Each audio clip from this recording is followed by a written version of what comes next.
For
the longest time, the planet Crusader has been the last great obstacle left to conquer.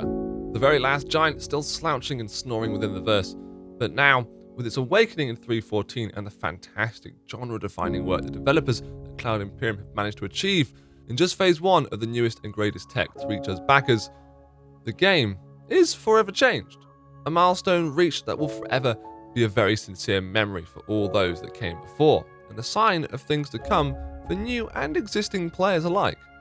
Beautiful by design and awe-inspiring by nature, the grand gas giant Crusader is by far the hottest go-to destination all of Stanton has to offer.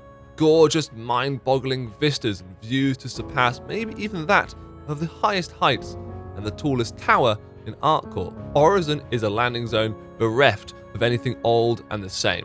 It represents the very latest of what the game has to offer in terms of fidelity. It offers the latest in terms of player interactive design and play spaces. It offers probably the best start to any new citizen brave enough to stand the heights. Bars, canteens, shops, medical, tourism. Horizon has the lot. In fact, to save on breath, I think I'm just going to shut up a little bit and let you take it all in yourself.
I believe we are at the new horizon for the entire experience that is Star Citizen development, with practically a whole new game to play. And at the precipice of the player experience lies the main game-changing focus of 3.14. Ship, components, and weapon damage passes to all and every detail surrounding combat. Everything from the power plants that run your ride to the weapons you use to capitalize on another. All of these items have seen what the devs refer to as a baseline balance pack, meaning that all components are now neutral and balanced across the faction lines. All military parts share the same spec as each other, so too do stealth parts, etc., etc. Weapons, on the other hand, are a bit more complex than that. Although they have seen their own baseline balance pass, the whole identity behind what makes a weapon, that weapon, has been altered to better align with the developers' goals and ambitions of a truly metaless game experience. Basically, a lot of weapon damage output has now all been set to a neutral point, meaning that a lot of weapons now show the same range stats or alpha damage statistics. And that goes without even mentioning capacitors. Capacitors are the whole brand new way of controlling your ship. A bit more like Star Wars Squadrons than Star Citizen has ever been before. You have 3 main capacitors, whether that be engines, shield, or weapons. Of course, your power and the power supply that you can give each capacitor is only 100%, meaning by default, each one gets 33%. Of course, that's 100 divided by 3. But you can move, using the power triangle we've had in game for ages, this percentage of power to each individual capacitor in a sort of semi-sacrificial way. If you want to have more damage output and also more ammo to use, then put more of your power to weapons. This will of course remove power from engines and shields. But let's say you want to go full weapons and full shields. Well, you're going to lose all power from engines. Doesn't mean you can't move, it just means you'll lose the ability to regenerate boost. It's a little bit confusing, especially if you've never seen it or if you've not even played PTU. The capacitors shouldn't be seen as the consumption of all power, but an extension of the power you have to give as extra bonus. So, like I said, if you want extra maneuverability, then you give more power to engines. If you want extra shield regen, more power to shields. It doesn't mean that removing power from those items means you lose them entirely. This means you lose the benefits of either generation, weapon performance, or maneuverability as a whole. If this all sounds nonsensical to you, then have no fear, because you're not the only one. There are lots out there that don't understand the reason behind this sudden change. Maybe they see it as a waste of time on what has been 5 to 6 years of weapon tweaking and design. Or they just don't like that their favorite loadout is no more as powerful as it once was.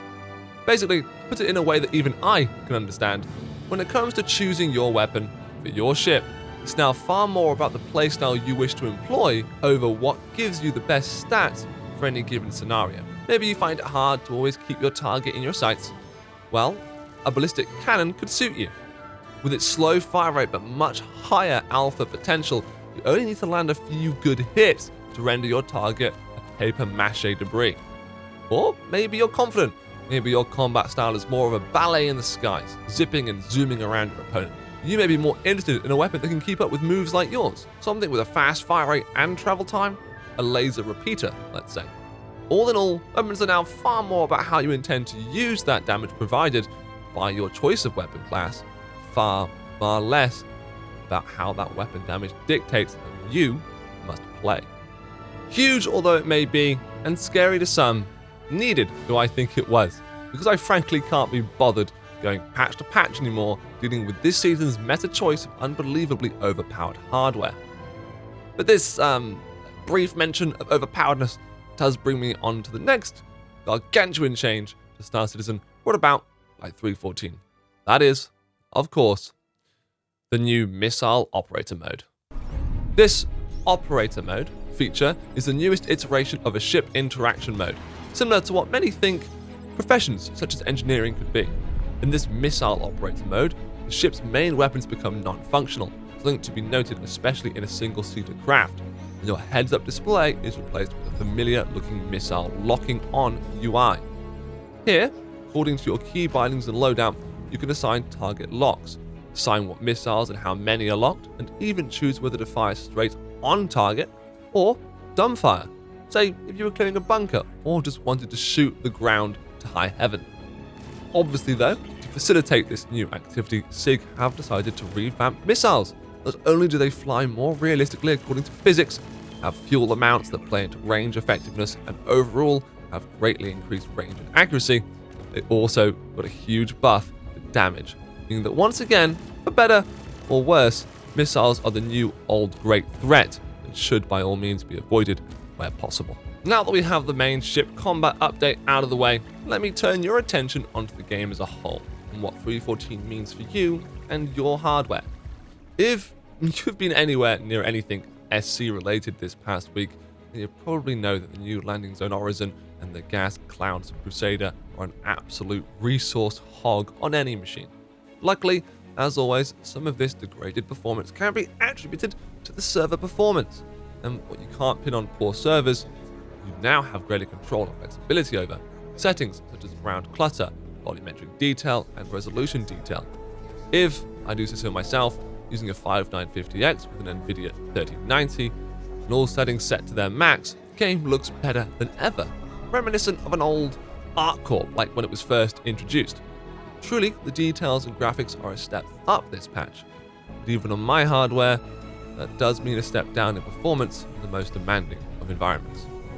But speaking of server-side performance, let me tell you about the biggest surprise in store for you in 3.14 Live, if my experience in the PTU is anything to go by.